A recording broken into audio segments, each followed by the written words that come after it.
Drama की starting हमारी female lead jenny के दिखाए जाने से होती है, जो कि अपनी मॉम से कॉल पर बात कर रही थी और वो अपनी मॉम से बहुत ही ज़्यादा नाराज़ थी क्योंकि उसकी मॉम ने उसको ब्लाइंड डेट पर भेजा हुआ था। और वो एक रेस्टोरेंट में पहुंच जाती है जहां पर एक मोटा सा आदमी उसे देखते ही हेलो बोलता है। उसको देखकर बेचारी जेनी का तो मूड ही ऑफ हो जाता है, पर तभी अचानक से उसकी साइड से एक लड़की गुजरती है और उस आदमी से जाकर मिलती है। फिर हम देखते हैं हमारे मेल लीड जियान को, जो कि अपने भतीजे लू के साथ होता है।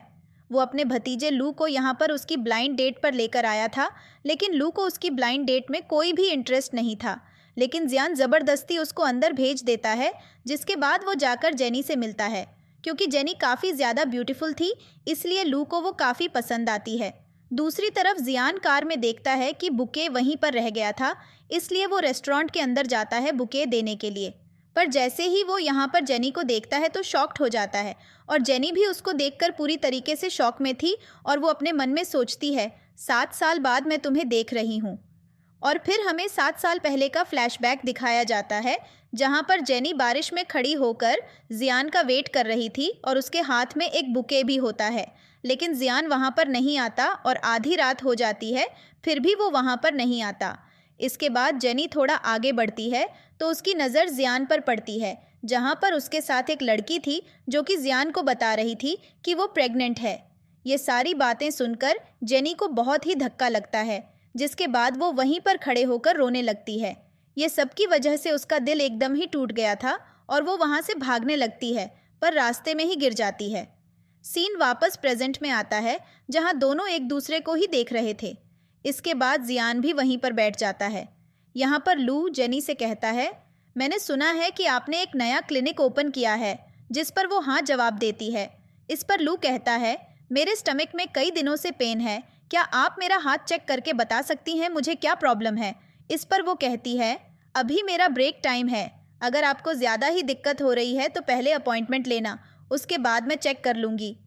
और वो वहाँ से जाने लगती है, जिस पर लू कहता है, आपने अभी तक कुछ खाया नहीं। इस पर वो कहती है, किसी का फेस देखकर मेरा स्टमक भर गया। फिर लू बोलता है, क्या हम दोबारा मिल सकते हैं, जिस पर वो हाँ बोलकर वहाँ से चली जाती है। लू जियान से कहता है, मुझे इस लड़की से प्यार हो गया है। और ये दोनों बात करते हुए बाहर आते हैं तो देखते हैं कि डस्टबिन में वही बुके पड़ा था जो कि लू ने जेनी को दिया था, जिसको देखकर जायन बोलता है, मुझे रोज़ बिल्कुल पसंद नहीं है। और यहाँ पर हमें फ्लैशबैक दिखाया जाता है। असल में वो लड़की कोई और नहीं बल्कि उसकी बहन थी, जिसको उसके बॉयफ्रेंड ने धोखा दे दिया था। उसके हाथ में रोज़ फ्लावर होते हैं, जिनको वो कहता है, इनको फेंक दो, ये उसी आदमी ने दिए हैं। तभी उसकी नज़र जेनी के फ्लावर्स पर पड़ती है और सीन वापस प्रेजेंट में शिफ्ट होता है। अगले सीन में हम एक इवेंट देखते हैं जहां पर जेनी मौजूद होती है, पर तभी वहां पर जायन भी आ जाता है और उसकी सीट जेनी के बगल वाली ही थी। इसके बाद जेनी को वॉशरूम जाना था, इसलिए वो जायन से कहती है, प्लीज़ अपने पैर हटा लीजिए। और उसके हेयर जायन के फेस पर टच होते हैं, जिससे उसको अपना पास्ट याद आता है। वहाँ पर वो स्कूल टाइम में था और हमारी हीरोइन जानबूझकर अपने हेयर्स उसके फेस पर टच करती है। सीन वापस प्रेजेंट में आता है। वो वॉशरूम से बाहर आती है तो जायान पहले से वहाँ पर मौजूद था और वो उसको रोकता है और कहता है, पहले तुम मेरे पीछे भागा करती थी, लेकिन अब तुम मुझसे ही भागती हो। जिस पर वो कहती है, पहले मैं तुम्हें लाइक करती थी, लेकिन अब मैं तुम्हें लाइक नहीं करती, और वहाँ से चली जाती है। जब वो लिफ्ट के पास होती है तो सोचती है, मैंने इस टिकट के लिए पैसे दिए हैं, भला मैं उस इंसान की वजह से ये शो क्यों छोड़ूं, मेरे तो पैसे बर्बाद हो जाएंगे।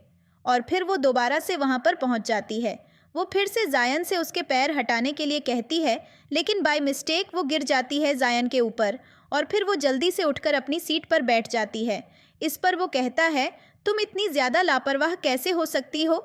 जब शो ख़त्म हो जाता है तो वो जा रही थी तो हमारा हीरो उसे रोकता है और अपने कोट की तरफ इशारा करते हुए कहता है, अब इसका क्या। जिस पर जेनी कहती है, तुम यह मुझे दे दो, मैं धुलाकर दे दूंगी। इस पर वो कहता है, ठीक है, पर पहले मुझे अपनी वीचैट की आईडी दो। और हमारी हीरोइन उसे अपनी वीचैट की आईडी दे देती है। इसके बाद वो उसको अपना कोट देता है और जेनी कोट लेकर वहाँ से चली जाती है।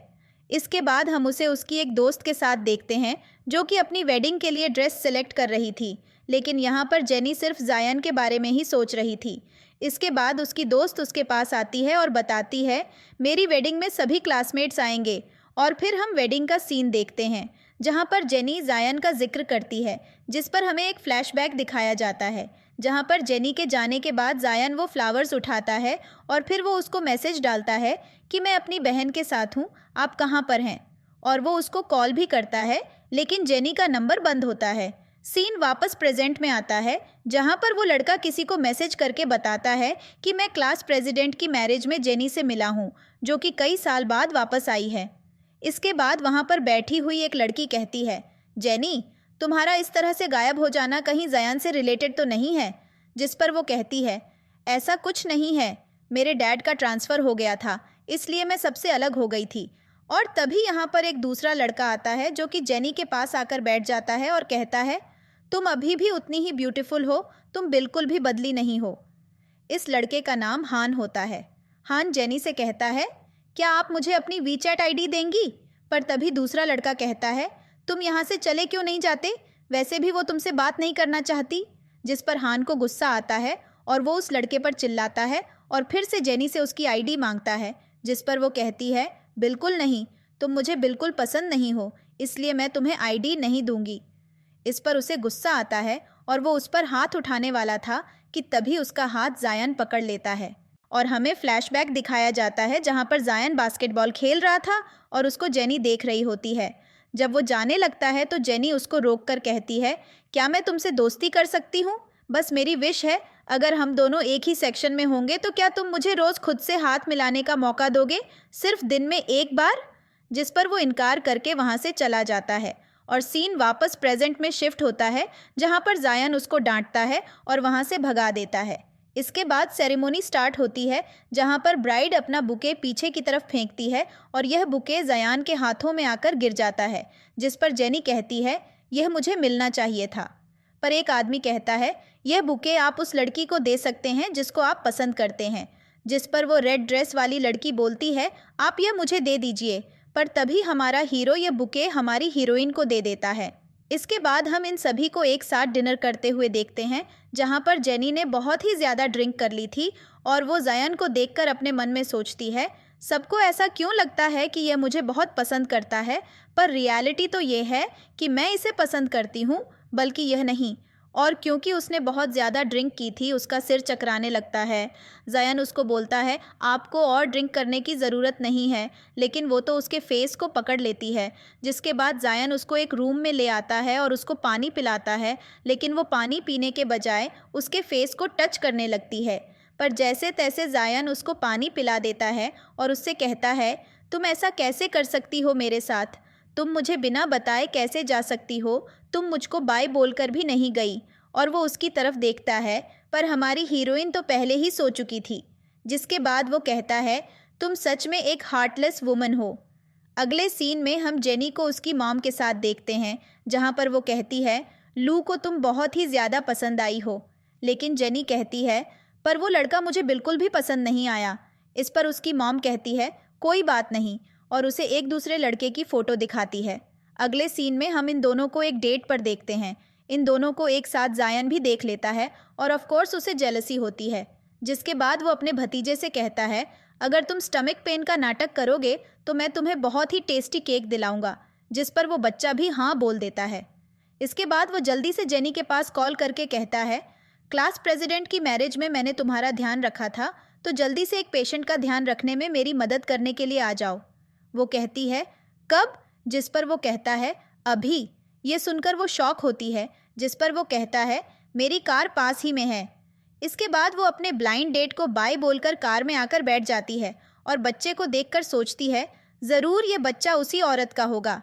इसके बाद जायन उसको बोलता है, इतनी जल्दी तुम दूसरी ब्लाइंड डेट पर भी आ गई, लगता है तुमको मैरिज की बहुत ज़्यादा जल्दी है। जिस पर वो हाँ बोलती है। तभी जिन जिन जेनी से बोलता है, आंटी आप बहुत ही प्यारी और ब्यूटीफुल हो, मेरी मॉम से भी ज़्यादा। ये सुनकर वो खुश हो जाती है और कहती है, क्या सच में। जिस पर जिन जिन कहता है, हाँ बिल्कुल।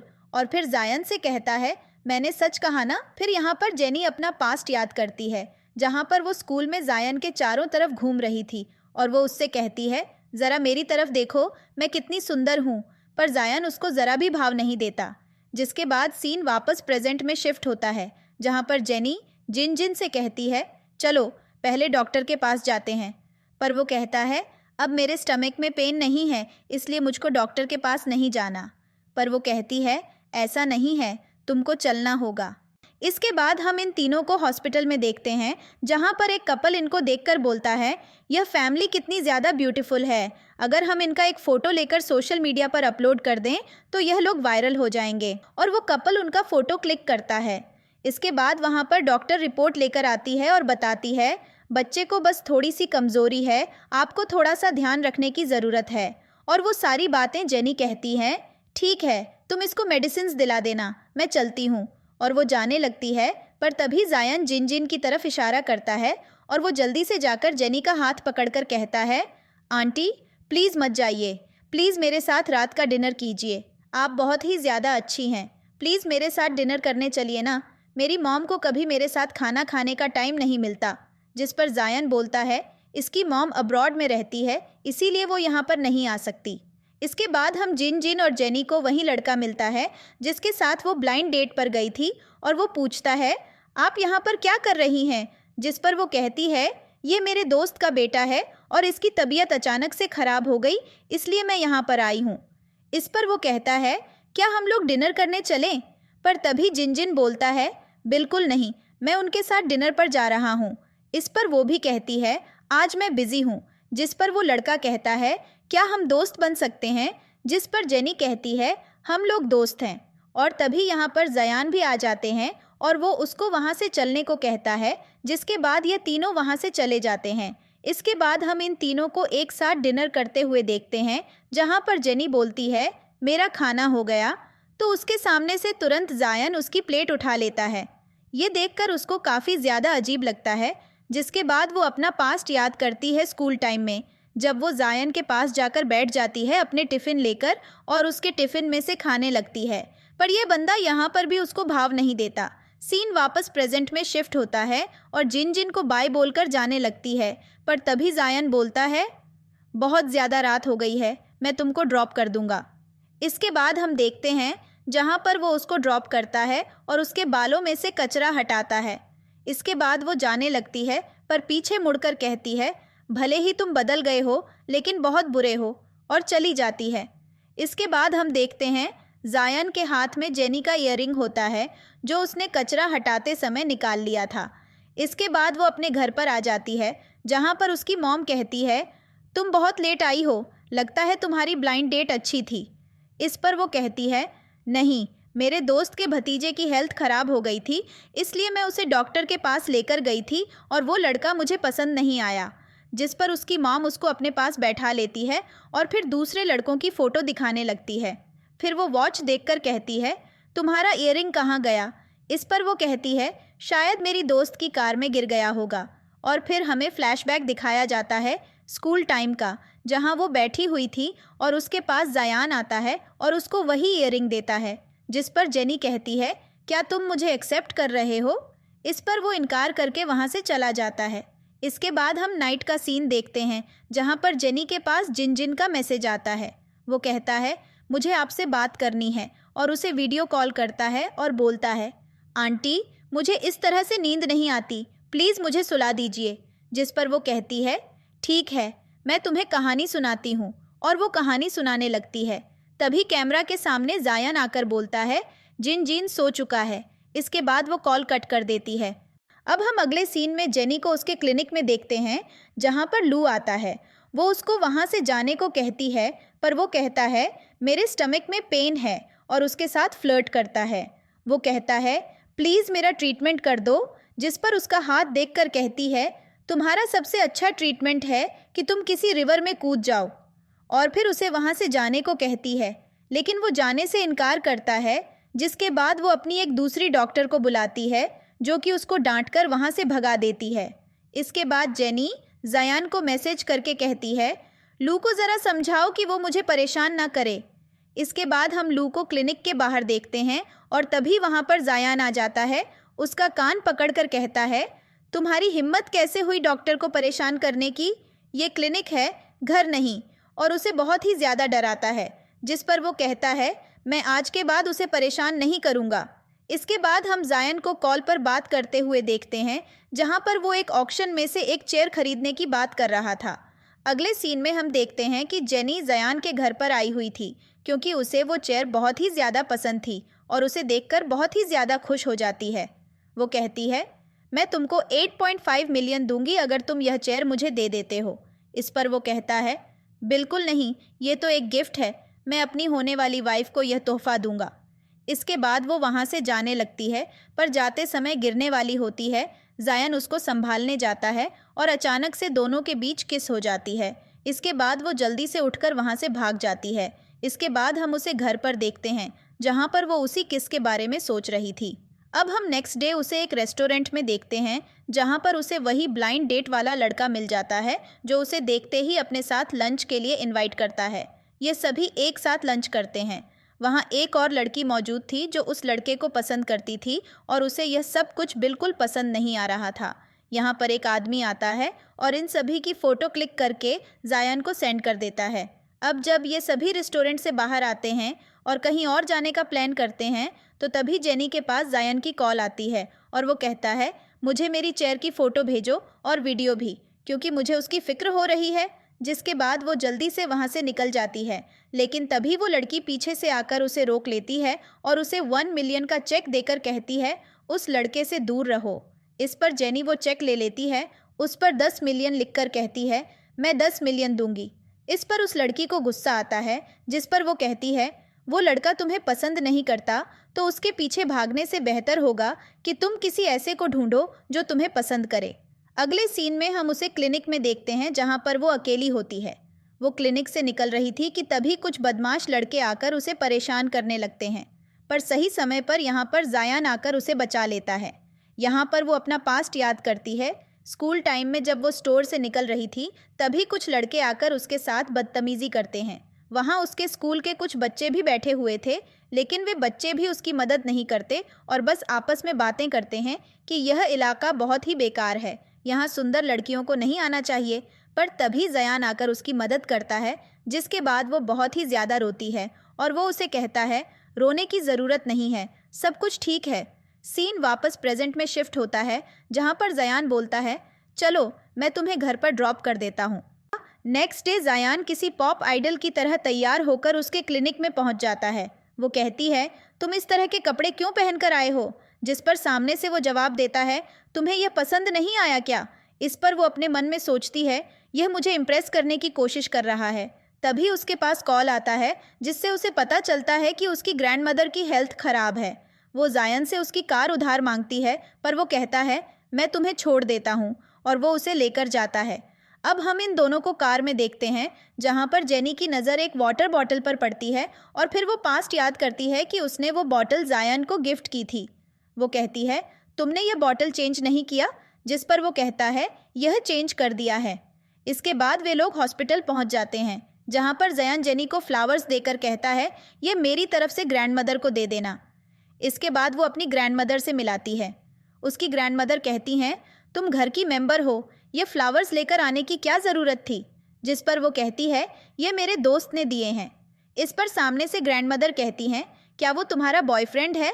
वो मना करती उससे पहले ही ग्रैंडमदर बहुत ज़्यादा खुश हो जाती है और जेनी अपने मन में सोचती है, अगर मैंने ग्रैंडमदर को बताया ऐसा नहीं है तो उन्हें हर्ट होगा, इसलिए वो कहती है, हाँ मेरा बॉयफ्रेंड है। जिस पर ग्रैंडमदर कहती हैं, मुझे उससे मिलना है। इसके बाद वो जायन से मिलवाती है और कहती है, मेरे बॉयफ्रेंड बनने की एक्टिंग करो, और फिर वो उसे अपनी ग्रैंडमदर और फादर से मिलवाती है। वे दोनों उससे मिलकर बहुत खुश होते हैं और ग्रैंडमदर तो यहाँ पर मैरिज की बात भी कर देती हैं, क्योंकि जेनी के बॉयफ्रेंड के बारे में सबको पता चल गया था। इसीलिए फिर जेनी को जायन को अपनी मॉम के दूसरे हस्बैंड और उसके बेटे से भी मिलवाना पड़ता है।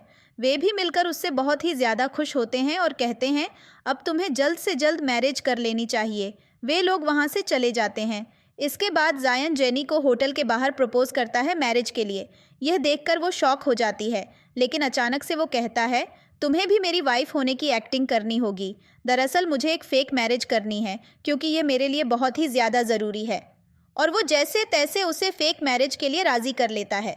इसके बाद जब वो वहाँ से जा रही थी तो उसे बाय बोलती है, पर जायन कहता है एक गर्लफ्रेंड बॉयफ्रेंड को ऐसे बाय नहीं बोलती, और वो उसके पास आकर उसे किस कर लेता है। उसके बाद उसके फॉरहेड पर भी किस करता है और वो वहाँ से चली जाती है। इसके बाद हम जेनी को उसकी ग्रैंडमदर के साथ देखते हैं, जो उसे बोलती है अपने होने वाले हस्बैंड के लिए एक रोज़ की डंडियों की अल्कोहल बनाकर ले जाना, और वो यहाँ पर उसे समझाती है कि उसे जल्दी मैरिज कर लेनी चाहिए। अगले सीन में हम जेनी को उसकी दोस्त के साथ खाना खाते हुए देखते हैं, जहाँ पर उसकी दोस्त कहती है तुम्हारा क्या चल रहा है, जिस पर जेनी कहती है क्या मतलब। इस पर वो कहती है जायन से तुम्हारा क्या चल रहा है। जेनी कहती है कुछ भी नहीं, जिस पर वो कहती है वो 7 साल पुराना प्यार है तुम्हारा, तो मुझे ऐसी कैसे जाने दे सकती हो। जिस पर जेनी आंसर करती है वो मुझे पसंद नहीं करता, वो मेरे साथ अच्छा बिहेव इसलिए करता था क्योंकि मैंने उसकी मॉम की जान बचाई थी। और यहाँ पर हमें 7 साल पहले का फ्लैशबैक दिखाया जाता है, जहाँ पर जायन की मॉम रोड पर होती है और अचानक से बेहोश हो जाती है। तभी हमारी हीरोइन आती है और आकर उनकी जान बचाती है। सीन वापस प्रेजेंट में शिफ्ट होता है। ये दोनों खाना खाकर बाहर निकलती हैं। जेनी की दोस्त चली जाती है। तभी यहाँ पर जायन आता है और कहता है चलो मैं तुम्हें ड्रॉप कर देता हूँ, पर वो इनकार करती है। वो उसके फेस की तरफ हाथ बढ़ाता है, लेकिन वो पीछे हट जाती है। इस पर जायन कहता है मुझे पता चला है कि ग्रैंडमदर ने मेरे लिए शराब भिजवाई है, वो कहाँ पर है। जिस पर जेनी कहती है मैं वो बाद में दे दूँगी। अब हम नेक्स्ट डे का सीन देखते हैं, जहाँ पर जेनी जायन के घर पर जाती है तो जिन जिन बाहर ही बैठकर रो रहा था। वो पूछती है क्या हुआ। वो कहता है मेरी मॉम कभी भी किंडरगार्टन नहीं गई, सब बच्चे मुझे चिढ़ाते हैं, क्या आप प्लीज़ कल मेरी मॉम बनकर वहाँ पर आ जाएंगी, क्योंकि हमारा फास्ट है। जिस पर वो ओके बोल देती है। इसके बाद वो जायन को शराब देकर वहाँ से चली जाती है। हम नेक्स्ट डे का सीन देखते हैं, जहाँ पर जेनी किंडरगार्टन पहुँच जाती है और जिन जिन उसे मॉम बोलता है। तभी यहाँ पर जायन भी आ जाता है और ये लोग यहाँ पर बहुत ही ज़्यादा एंजॉय करते हैं। यहाँ पर इन लोगों को काफ़ी सारे गेम्स खिलाए जाते हैं। रात में जायन जेनी को जब ड्रॉप करता है तो उसके हाथ के ऊपर अपना हाथ रखता है, जिस पर वो कहती है भले ही मैं इस बच्चे की मॉम होने का नाटक कर रही हूँ, तुम इसका फ़ायदा नहीं उठा सकते। इस बात को लेकर इन दोनों की बहस हो जाती है। इसके बाद वो घर आती है तो उसकी मॉम पूछती है मूड ऑफ क्यों है। जिस पर वो कहती है कुछ नहीं। मॉम कहती है ज़रूर तुम्हारा झगड़ा हुआ है, अगर तुम दोनों प्यार करते हो तो कुछ चीज़ें इग्नोर कर देनी चाहिए। नेक्स्ट डे हम जेनी को उसके क्लिनिक में देखते हैं, जहाँ पर उसकी दोस्त स्कूल की एक और लड़की को लेकर आती है और यह लड़की हमारी हीरोइन को देखकर चिढ़ जाती है। इसके बावजूद भी जेनी उसका ट्रीटमेंट करती है।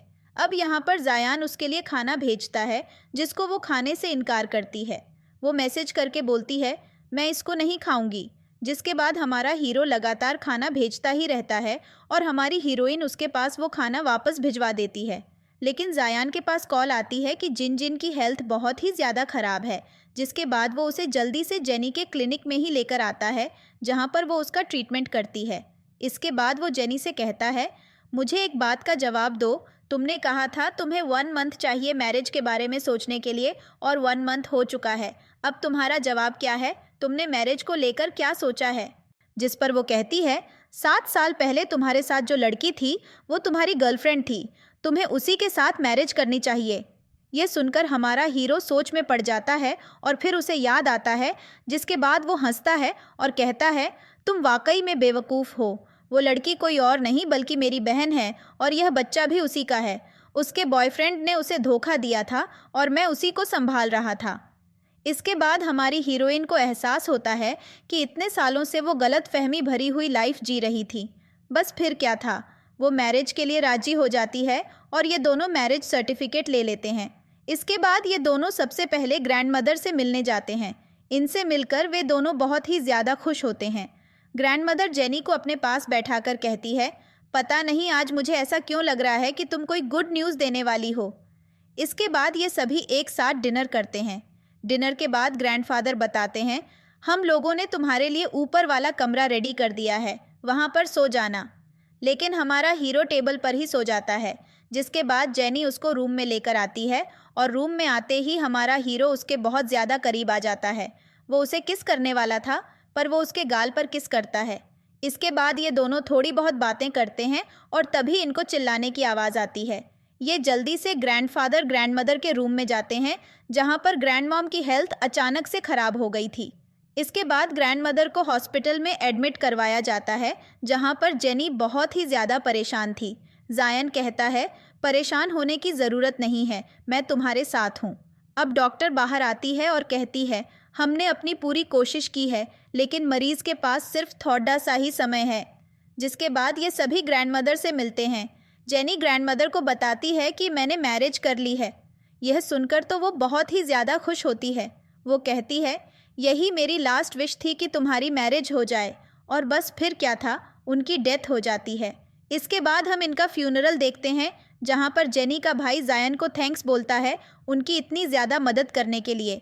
यहाँ पर ग्रैंडफादर अपनी वाइफ का फ़ोटो साफ करते हुए उनसे कहते हैं, मैं भी जल्दी तुम्हारे पास आ जाऊँगा, लेकिन मैं अपने ग्रैंडसन का फेस देखे बिना नहीं आऊँगा। यहाँ पर जेनी सोफे पर बैठी हुई बेहोश हो जाती है। पता चलता है कि उसे बहुत ही ज़्यादा फीवर है। इसके बाद सभी उसका ध्यान रखना शुरू कर देते हैं। उसे मेडिसिन पिलाई जाती है और फिर से रूम में लाया जाता है, जहाँ पर जायन उसका ध्यान रखता है। यहाँ पर नाइट को उसे डरावने सपने आ रहे थे, इसीलिए वो उसके पास ही बैठ जाता है और रात भर उसी के पास बैठा रहता है। सुबह उसको होश आता है तो वो बताता है, तुम्हें बुखार हो गया था और रात भर तुम डर रहे थे। यहाँ पर उसकी मॉम भी आ जाती है और कहती है, जायन ने रात भर तुम्हारी मदद की है, तुम्हारा ध्यान रखा है, इसलिए तुम्हें भी उसका ध्यान रखना चाहिए। तुम्हें उसे धन्यवाद बोलने की ज़रूरत है। इसके बाद नाइट में वो जेनी और उसके पेरेंट्स को घर पर ड्रॉप कर देता है। घर पर आने के बाद जेनी की मॉम उसको सलाह देने लगती है कि हस्बैंड को कैसे खुश किया जाता है और कैसे मैरिड लाइफ को एंजॉय किया जाता है। अगले दिन जेनी जायन के घर पर जाती है, जहाँ पर वो उसको सबसे बड़ा रूम देता है और फिर पूरे घर को दिखाता है। उसको घर काफ़ी ज़्यादा पसंद आता है। इसके बाद हम जिन को उसके दोस्तों के साथ देखते हैं, जहाँ पर उसके दोस्त कहते हैं, शायद तुम्हारे अंकल ने मैरिज कर ली है।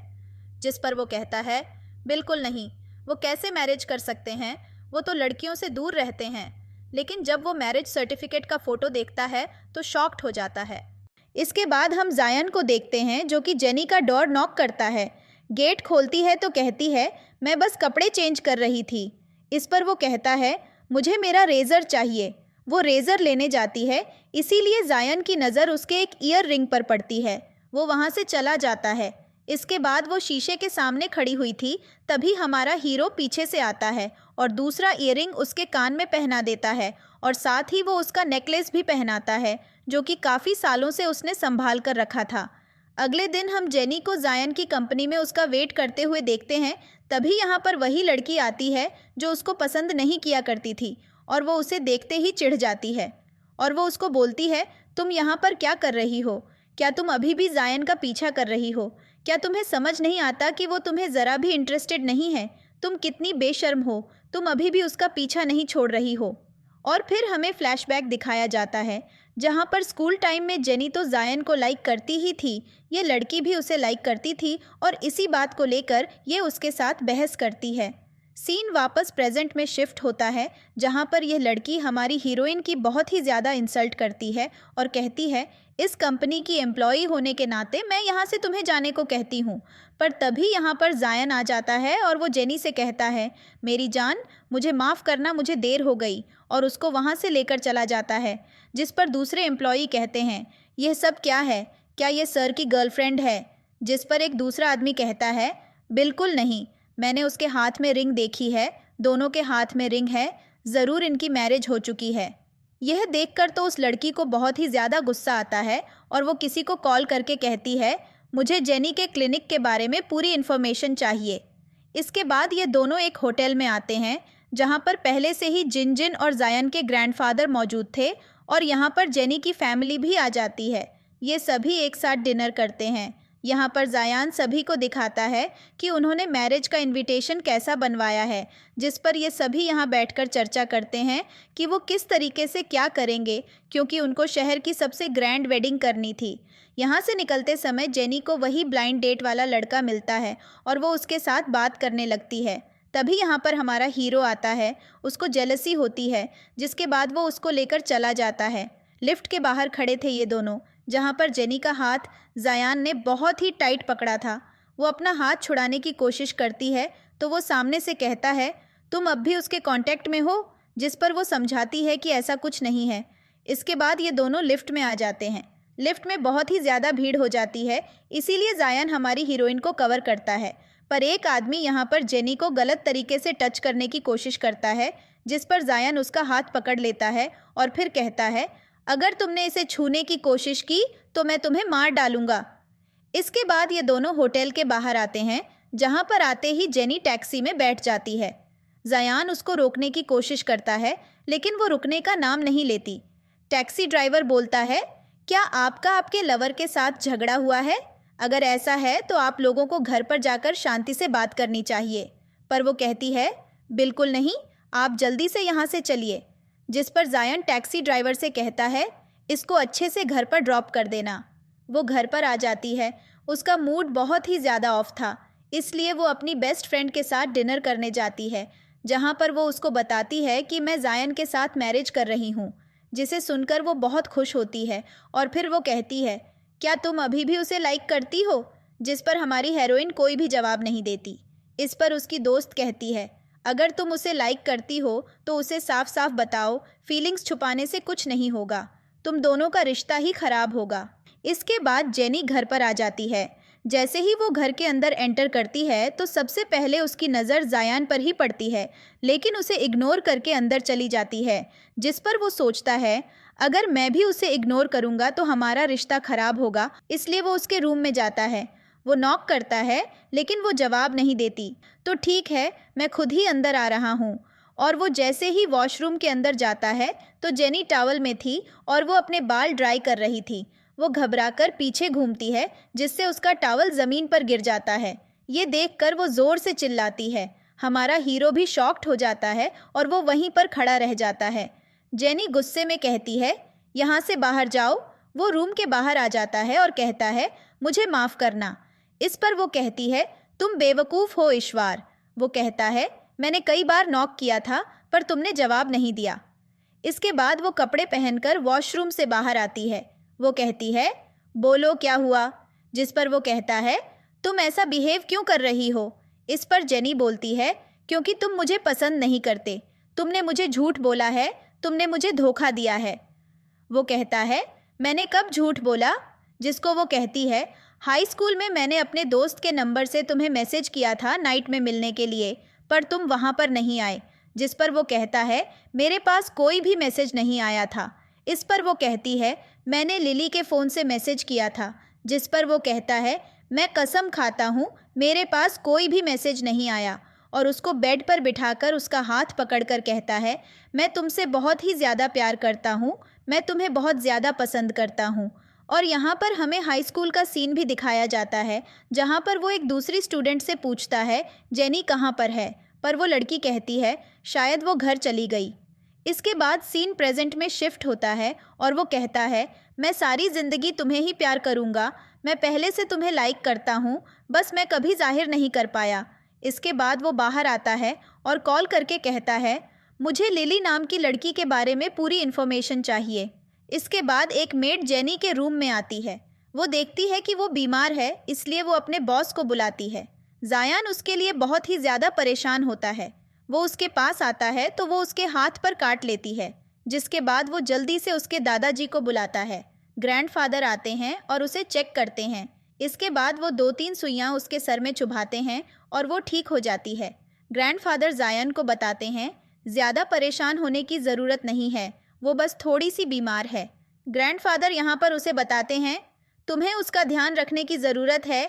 यह बीमारी उसे तब हुई थी जब वो नाइट भर बारिश में बेहोश पड़ी रही थी। उसके बाद से ही वो बीमार रहने लगी है। ये सुनकर हमारी हीरो को बहुत ही ज़्यादा बुरा लगता है, क्योंकि यह सब उसी की वजह से उसके साथ हुआ था। इसके बाद जेनी को होश आता है। जायन उसको बताता है कि ग्रैंडफादर आए थे और उन्होंने कहा है तुम्हें ध्यान रखने की ज़रूरत है, और वो उसे मेडिसिन देता है। वो मेडिसिन खा लेती है।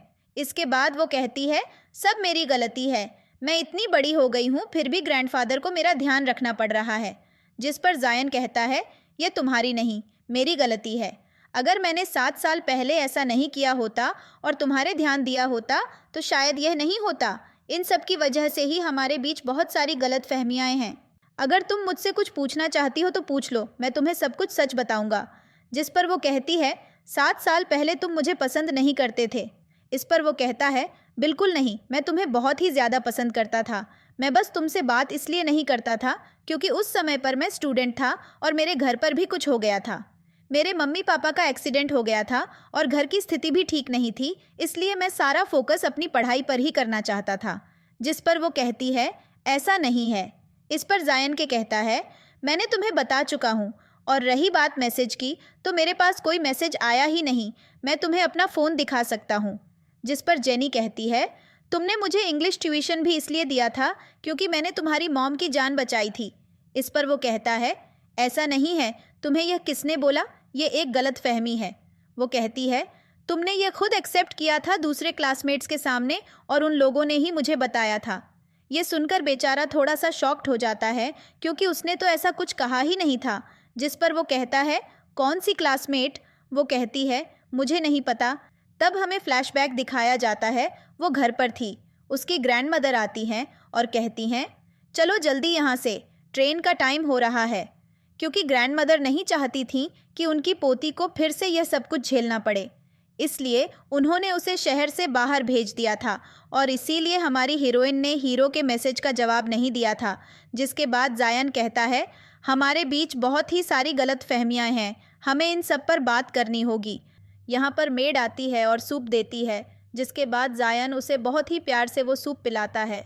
इसके बाद हम जेनी को खड़े हुए देखते हैं, जहाँ पर वो मन में सोचती है, हालांकि सारी गलत फहमियाँ दूर हो चुकी हैं, पर अब भी कुछ अजीब लग रहा है। हम दोनों कपल हैं, लेकिन मैं अभी इतनी ज़्यादा कंफर्टेबल नहीं हूँ। और वो जायन को दूसरे रूम में जाकर सोने को कहती है, लेकिन वो इनकार करता है। जिसके बाद वो उसके साइड में बैठ जाती है और कहती है, तुम आखिर चाहते क्या हो? और यह सीन यहीं पर कट हो जाता है। अगले सीन में जायन जेनी को उसकी क्लिनिक में ड्रॉप करने आता है और कहता है, अपना ध्यान रखना, जैसे ही काम ख़त्म होगा मुझे कॉल करना, मैं पिक करने आऊँगा। यह दूर से 2 डॉक्टर्स देख रही थीं। जेनी जैसे ही अंदर आती है, वे दोनों पूछना शुरू कर देती हैं और कहती हैं, आपका मूड बहुत ही अच्छा लग रहा है, बताइए ना वो कौन है? जिस पर वो कहती है, बाद में बताऊंगी। अगले सीन में हम जायन को उसकी कंपनी में देखते हैं, जहां पर उसका दोस्त कहता है, तुमने जो इन्फॉर्मेशन निकालने को कहा था, मैंने वो निकाल ली है। दरअसल मेरी बर्थडे की पार्टी में 2 लड़कियों ने यह अफवाह उड़ाई थी और यहाँ पर उन्होंने जेनी के बारे में भी बहुत सारी बुरी बातें बोली थीं।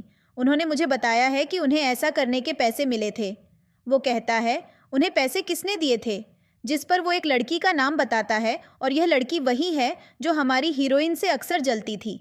वो लड़की पीछे से भागकर जायन से मिलने के लिए आती है, लेकिन वो चला जाता है और वो गिर जाती है।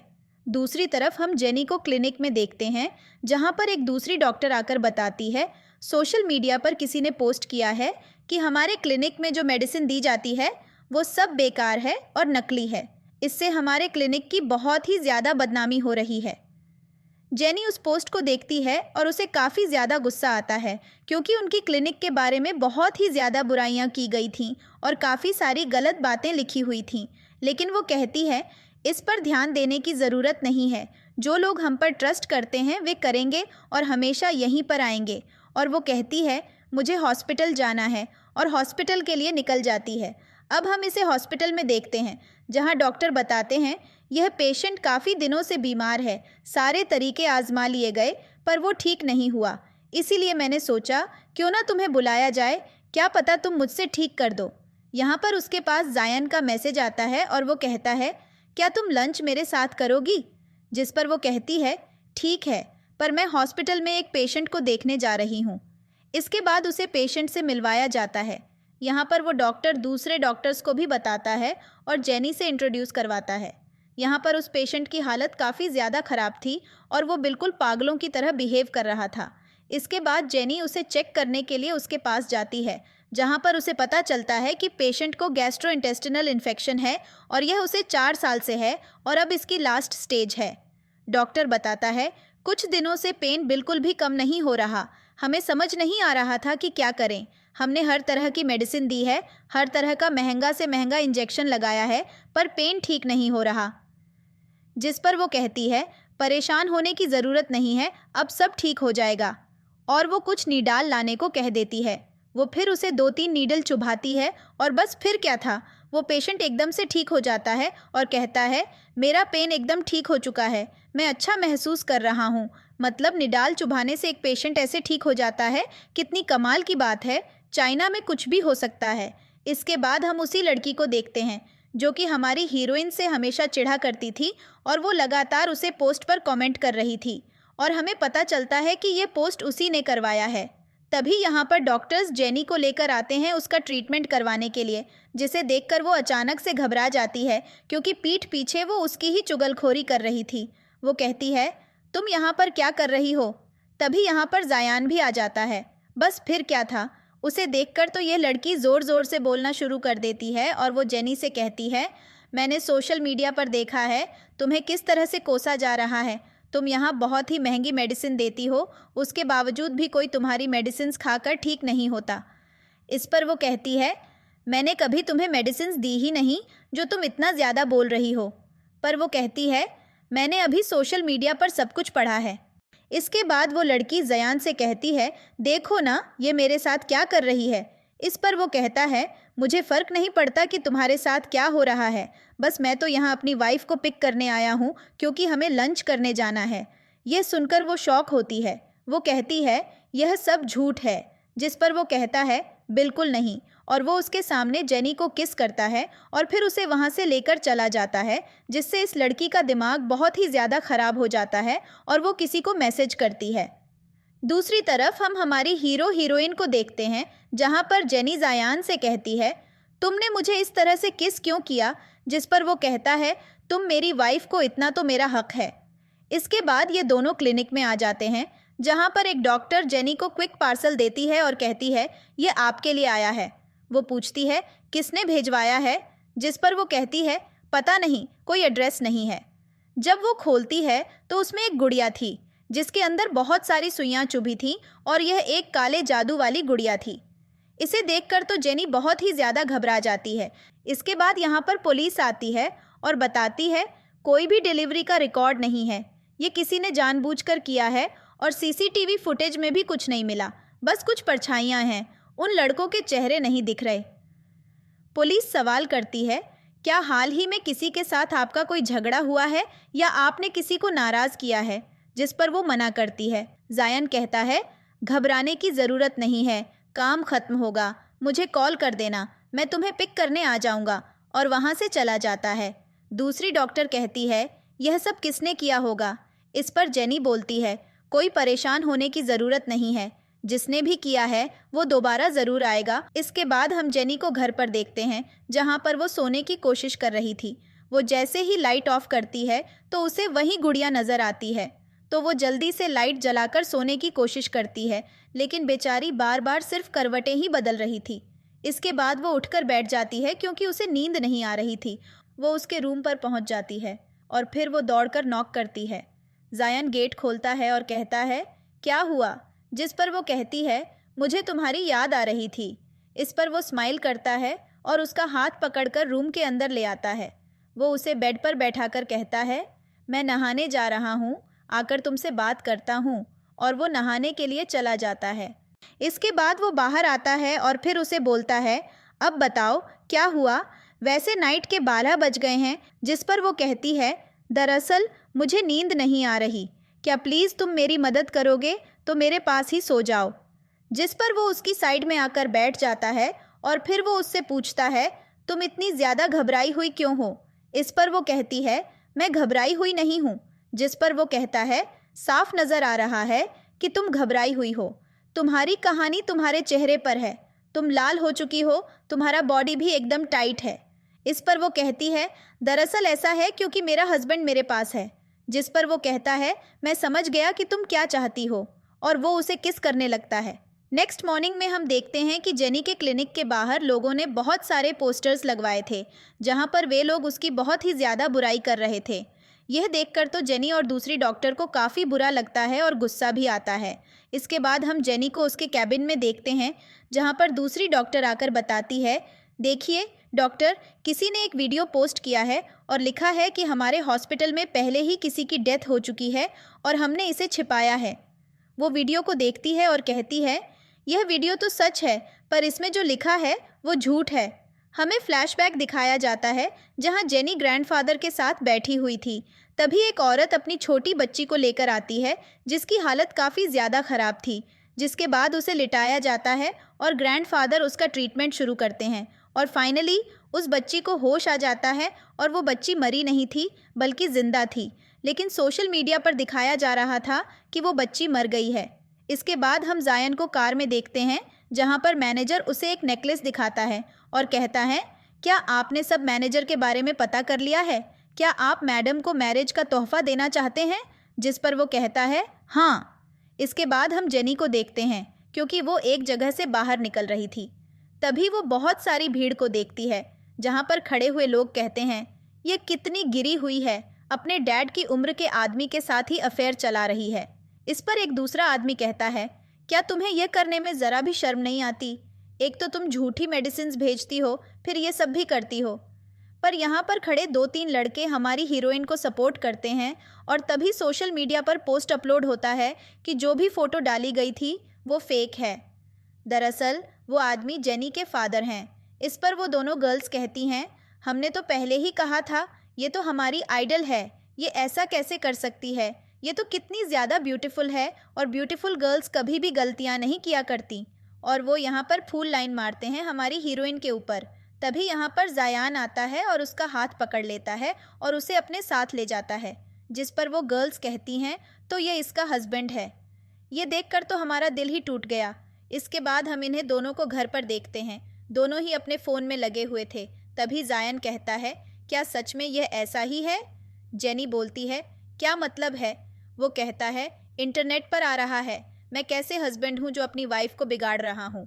यह सुनकर वो हंसने लगती है और ये दोनों यहाँ पर थोड़ी मस्ती करते हैं और इसी तरह से एक दूसरे के करीब आ जाते हैं। फिर इनके बीच थोड़ी बहुत रोमांटिक बातें होती हैं। अगले सीन में हम जायान को उसकी कंपनी में देखते हैं। उसका दोस्त आकर बताता है, मैंने सब कुछ पता कर लिया है। वो जो पोस्ट था वो एक लड़की ने भेजा था और जिसे भेजा गया था वो हमारी कंपनी की एम्प्लॉई है। जिस पर वो कहता है, ठीक है, सारे सबूतों को पुलिस स्टेशन में भेज दो और दोनों की ही रिपोर्ट करवा दो और जो हमारी एम्प्लॉई है उसे जल्द से जल्द फायर कर दो। इसके बाद यहाँ पर मैनेजर आता है। वो बताता है, सर मैंने पता किया है किसने मैडम की क्लिनिक में तोड़फोड़ मचाई थी और गेट पर वो सब कुछ किया था। और वो नाम बताता है, कहता है वो लड़की वांग है। जायन थोड़ा सा शॉक होता है और एफआईआर वो वांग ग्रुप के सीईओ को मैसेज कर देता है। अब हम उसी लड़की को देखते हैं जो कि फ़ोन में हमारी हीरोइन का ही फ़ोटो देख रही थी। तभी यहाँ पर उसके डैड आते हैं और उसे ज़ोरदार तमाचा मारते हैं और कहते हैं, तुम्हारी हिम्मत कैसे हुई जायन की वाइफ को परेशान करने की? जिस पर वो कहती है, मैंने ऐसा कुछ भी नहीं किया, मैं तो उसे जानती भी नहीं हूँ। तभी सोशल मीडिया पर उसके पास मैसेजेस आते हैं और सारे मैसेजेस को पढ़कर मुझे समझ आता है कि जिस लड़की से उसने पंगा लिया है असल में वो जायन की वाइफ है। जिसके बाद वो शॉक हो जाती है। उसके डैड उसे धक्का देते हैं और कहते हैं, तुम्हारे पास आधे दिन का टाइम है, सब कुछ ठीक करो। तुम सच में एक नालायक बेटी हो, किसी काम की नहीं हो, ऊपर से मेरे काम को भी बिगाड़ रही हो। इसके बाद हम जेनी को देखते हैं जो कि योगा कर रही थी। उसके पास कॉल आती है। उसे बताया जाता है ये सब किसने किया है। जिस पर वो कहती है, लॉयर से बात करो और सब पर केस कर दो। कॉल कट होने के बाद यहाँ पर एक मेड आती है और कहती है, बाहर एक औरत आपसे मिलने आई है और यह और कोई नहीं बल्कि वही लड़की थी। वो माफ़ी मांगती है और कहती है, प्लीज़ मुझे माफ़ कर दो, मेरे साथ सब कुछ गलत हो रहा है। लेकिन हमारी हीरोइन तो अपनी योगा पर ध्यान देती है और उसे वहाँ से जाना पड़ता है। इसके बाद जेनी मुझसे कहती है, खाना तैयार कर दो, मैं अपने हस्बैंड के लिए लंच लेकर जाऊँगी। यह सुनकर वो काफ़ी खुश हो जाती है और कहती है, आप वाकई में एक बहुत अच्छी वाइफ हैं, मैं उनका फेवरेट खाना बना देती हूँ। इसके बाद जेनी सबसे पहले अपनी दोस्त से मिलती है और यह दोनों बैठकर सारे आईएसआई मैटर के बारे में बात करती हैं।